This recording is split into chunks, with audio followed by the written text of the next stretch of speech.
Começa agora Descobrindo a Revista Espírita. Os fatos, os fenômenos, as análises que auxiliaram Allan Kardec a consolidar os alicerces do Espiritismo. Descobrindo a Revista Espírita. Pesquisa e apresentação, Luiz Armando de Freitas Ferreira.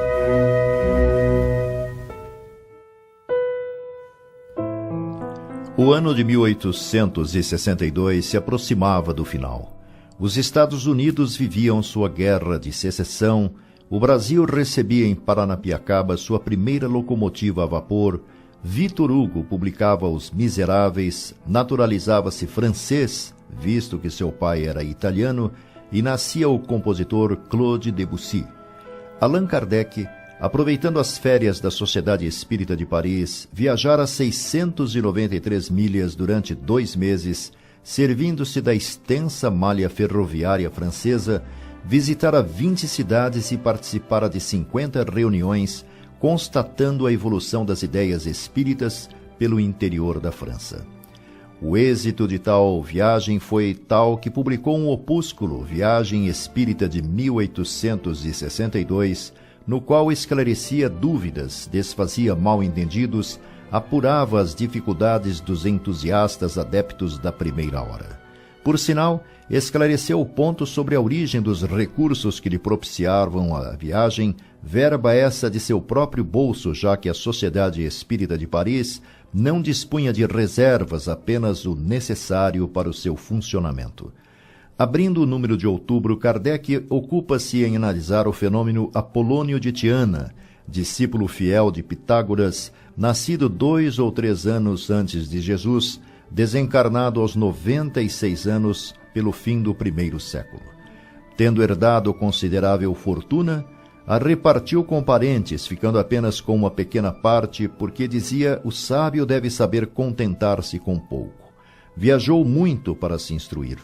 Percorreu a Síria, a Crítia, a Índia, onde visitou os Brahmanes, o Egito, a Grécia, a Itália e a Espanha, por toda a parte ensinando a sabedoria. Querido por toda a parte pelo seu caráter honrado, por suas virtudes, e recrutando numerosos discípulos que lhe acompanhavam os passos a fim de ouvi-lo, alguns dos quais o acompanharam em suas viagens. Um deles, entretanto, Eufrates, invejoso de sua superioridade e de seu crédito, tornou-se seu detrator e mortal inimigo, e não cessou de contra ele espalhar calúnias, visando destruí-lo. A abordagem de Kardec prendia-se a uma tradução recém-lançada em francês do original grego escrito por Filostrato, a pedido da imperatriz Júlia Doma, esposa de Sétimo Severo.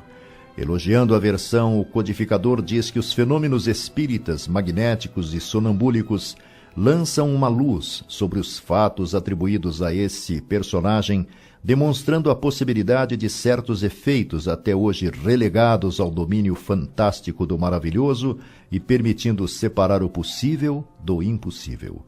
A propósito, Kardec indaga: o que é o maravilhoso?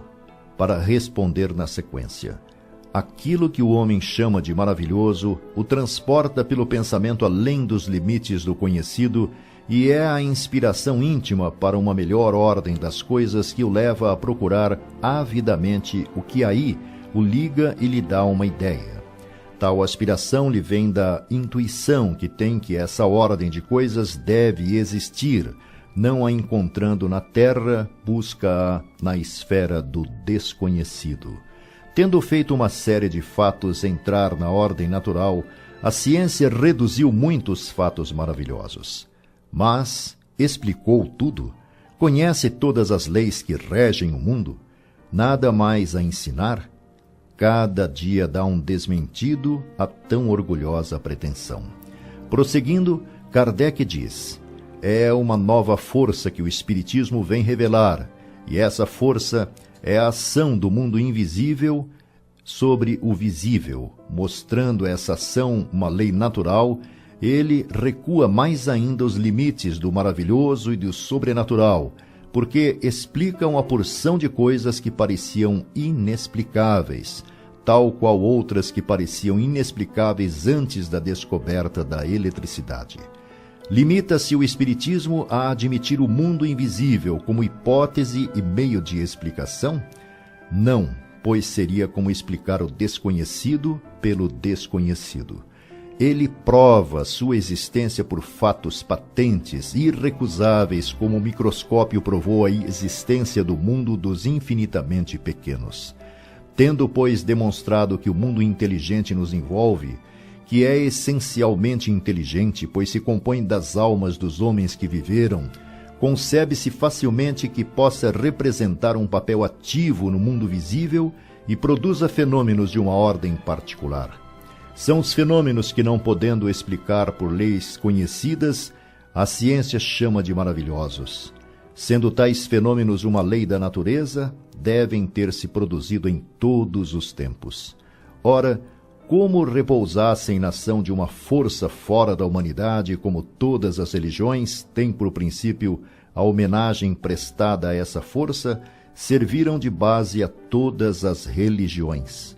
É por isso que os relatos antigos, bem como todas as teogonomias, formigam de alusões e alegorias concernentes às relações do mundo invisível com o visível, ininteligíveis se não conhecem tais relações. Querer explicá-los sem isto é querer explicar os fenômenos elétricos sem a eletricidade. Esta lei é uma chave que abrirá a maior parte dos santuários misteriosos da antiguidade. Uma vez reconhecida, os historiadores, os arqueólogos, os filósofos verão desenrolar-se um horizonte completamente novo e a luz será feita sobre todos os mais obscuros pontos.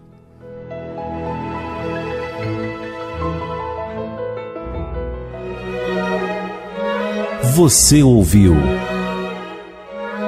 Descobrindo a Revista Espírita. Pesquisa e apresentação, Luiz Armando de Freitas Ferreira.